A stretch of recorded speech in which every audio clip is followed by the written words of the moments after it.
안녕하세요. 예비역 육군소장 김효수 박사입니다. 오늘도 국난을 극복한 리더십에 대해 말씀드리도록 하겠습니다. 리더십과 권력은 연결된 개념으로 권력은 리더십의 핵이며 바탕이라고 할 수 있습니다. 문재인 대통령은 지난 12일 전라남도 도청을 방문한 자리에서 전라남도 주민은 이순신 장군과 함께 불과 12척의 배로 일본으로부터 나라를 지켜냈다고 했습니다. 맞는 말입니다. 그렇지만 500여 척의 전선을 가졌던 삼도수군이 왜 12척의 전선만 낭개되었느냐 하는 것입니다.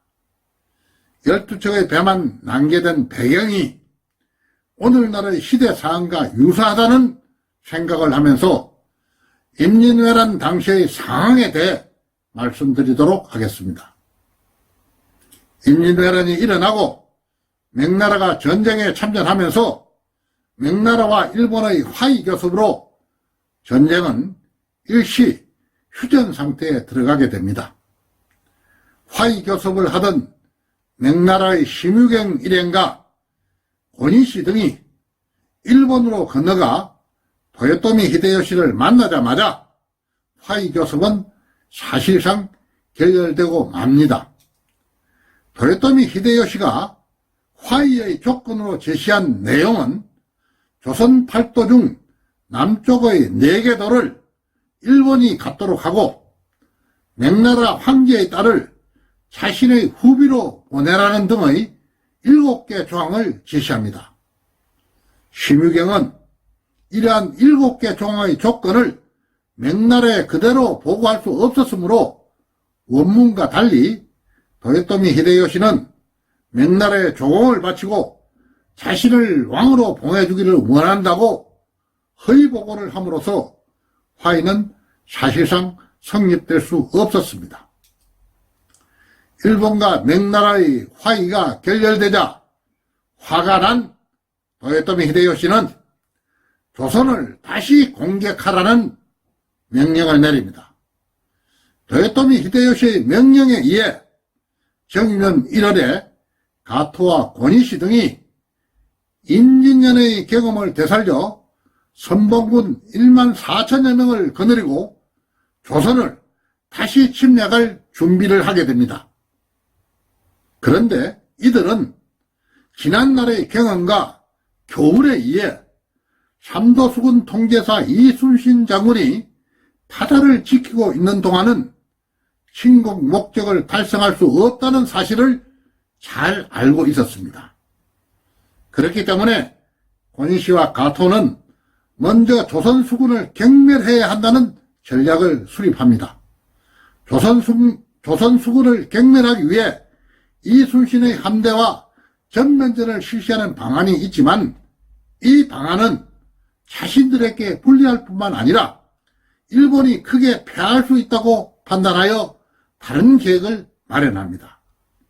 일본은 지난 5년간 작전을 수행하면서 조선의 조정 대신들의 당파 싸움과 이순신 장군과 원균과의 관계 등을 잘 알고 있었으므로 이를 이용하여 이순신 장군을 제거하든가 아니면 이순신의 함대를 그들의 대병력이 있는 곳으로 유인하여 매복한 군사로 기습작전을 감행하여 조선 수군을 경멸한다는 전략을 수립합니다.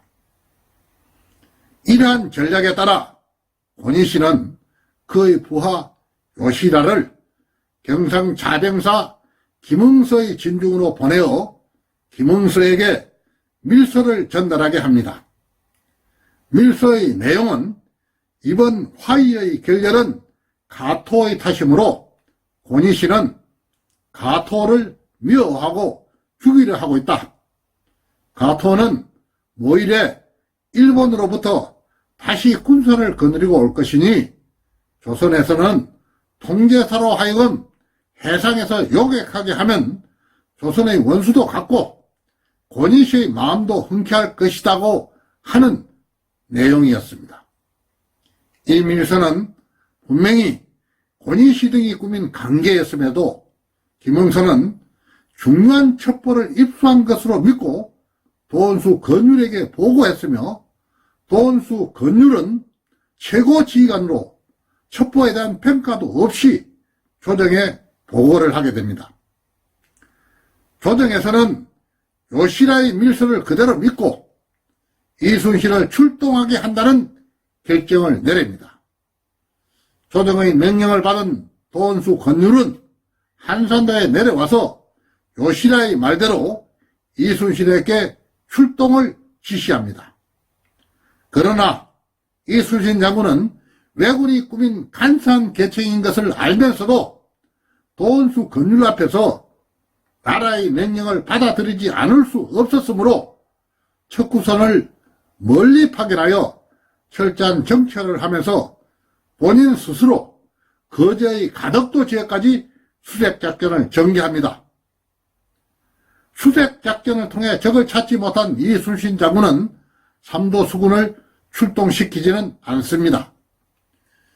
이순신 장군이 조정의 명령과 도원수 건율의 지시에도 삼도 수군을 동원하여 출전하지 않았던 이유는 적으로부터 적을 토벌하라고 세워지는 토적계는 원칙적으로 간사한 계책으로 위험이 따르게 되며 해상으로 나갔다가 적의 계교에 빠져 기습을 당할 우려가 있고 대군을 동원하면 내복을 할 수 없으며 소군을 동원하여 복병을 많이 하면 각계격파 당할 위험이 있다.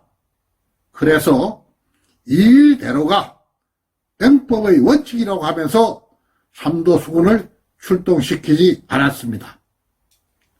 첫 번째 강계에서 실패한 권희시는 다시 요시라를 경상 차병사 김응세에게 보내어 가토가 이미 도착했다는 사실과 이순신이 천재 1호의 기회를 놓쳤으니 원망스럽다는 말로 이순신을 제거하려는 2차 강계를 시도하게 됩니다.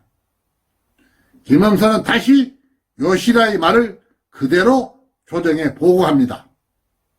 이러한 요시라의 강계는 이순신을 비방하고 못마땅하게 생각하는 김응남을 비롯한 서인들에게는 좋은 공격 자료가 되었으며 선조 임금이 주재하는 어전회의에서 결국 요시라의 말대로 이순신이 가토를 잡지 않았다는 것과 부산해전에서 전사한 정훈 장군과 원균이 없어 이순신 장군이 출전하지 않았다는 허무맹랑한 말로 이순신 장군을 중상모략하면서 이순신을 죄인으로 만들었습니다.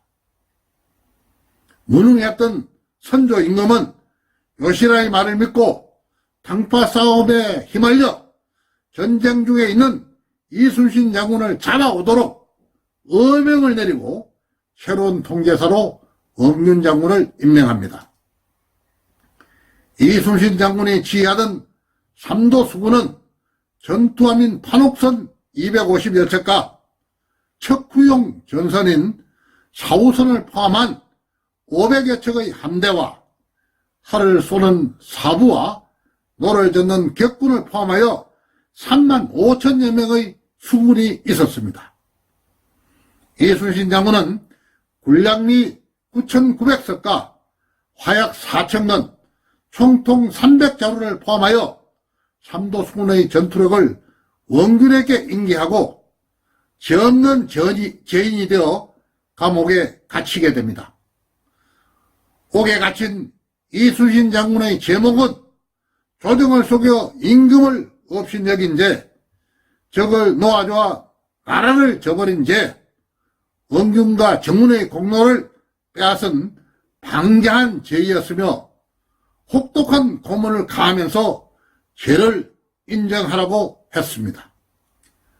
어떤 누구도 선조의 마음을 바꾸기 위해 노력하지 않았으나 판중추부사 정탁이 선조에게 올린 신구차로 이순신 장군은 백의 종군명을 받고 감옥에서 나오게 됩니다. 반면에 이순신 장군으로부터 삼도 수군을 인계받은 원균 장군은 불행하게도 지휘권을 인수한 후 4개월 만에 왜군의 야간 기습 공격으로 패전하게 되며 경상우수사 배설이 도망쳐 나오면서 따라 나온 12척의 배만 삼도수군의 전선으로 난개됩니다. 삼도수군이 패전했다는 소식을 접한 선조 임금은 백의 종군 중에 있던 이순신 장군을 삼도수군 통제사에 재임명합니다. 수군 통제사에 다시 임명된 이순신 장군은 12척의 배로 명량해전에서 배선의 대함대를 격파하고 나라를 구하게 됩니다. 이순신 장군을 파직시키고 옥에 가두면서 삼도수군을 파멸의 길로 들어서게 한 장본인은 바로 선조 임금이었습니다. 오늘날 우리나라와 일본 간에 벌어지고 있는 무역 분쟁은 강제징용 배상 판결에서 비롯된 외교 문제에서 시작되었으며 문재인 정부는 상권분립이라는 이유로 지난 8개월 동안 수수방관하면서 이를 키워왔습니다. 전쟁을 수행하던 삼도수군 통제사의 순환이 왜군의 강제에 의해 이루어졌던 과거의 역사와 오늘날 한일 간의 무역 분쟁과 해결 과정에서 나타나는 한일 간의 갈등을 보면서 옛날이나 지금이나 권력을 가진 사람이 자신의 목적 달성을 위해 권력을 행사하는 방식은 다를 바가 없구나 하는 생각을 해보았습니다. 특히 문재인 정부는 출범 이후에 북한의 핵 폐기를 위해서는 남북한의 신뢰 구축이 우선이며 신뢰 구축이라는 미명하에 9.19 군사합의서를 체결했습니다. 이 합의서는 임진왜란 당시에 이순신 장군이 밝힌 토적계와 유사하다는 생각을 해보았습니다. 9.19 군사합의서는 전선지역의 정보감시 능력을 심각하게 훼손하여 적의 기습 공격을 허용할 수밖에 없는 합의서이며 수많은 장병들이 목숨 바쳐 지켜왔던 서해의 북방 한계선이 해상 완충구역이라는 이름으로 무효화되어 버렸고 서북 5개 도서에 대한 방어력의 약화를 가져온 합의서입니다. 북한은 지난 7월 11일 우리가 F-35 스텔스기를 도입하자 9.19 군사합의에 대한 정면 도전이라고 주장했습니다. 9.19 군사합의서 제1조 1항의 내용 중에 쌍방은 상대방을 겨냥한 대규모 군사훈련 및 무력 증강 문제, 다양한 형태의 봉쇄 차단 및 항행 방해 문제, 상대방에 대한 정찰 행위 중지 문제 등에 대해 남북 공동군사위원회를 가동하여 협의에 나가기로 하였다고 되어 있습니다. 우리의 무력 증강도 북한과 협의를 해야 하는 9.19 군사합의는 우리의 안보 역량을 파괴하고 불능화시키고 있으며 이순신 장군이 밝힌 토적계와 같은 합의 문서로 이는 즉각 폐기되어야 한다는 생각을 했습니다. 문재인 대통령님, 평화를 지키는 것은 군사력이 아닌 대화라고 말씀했지만 대화는 하나의 수단일 뿐이며 진정으로 평화를 지키는 것은 군사력이며 힘이라고 생각합니다. 9.19 군사합의는 일종의 토적계입니다. 한일 간의 무역 분쟁을 보면서 대한민국 수호를 위해서는 9.19 군사합의서는 빨리 폐기되어야 합니다. 국군 통수권자인 문재인 대통령님, 9.19 군사합의를 폐기하고 실제와 같은 훈련을 통해 강한 군대를 육성해 주기를 다시 한 번 더 간곡히 부탁드립니다. 시청해 주신 여러분들께 진심으로 감사의 인사를 올립니다. 감사합니다.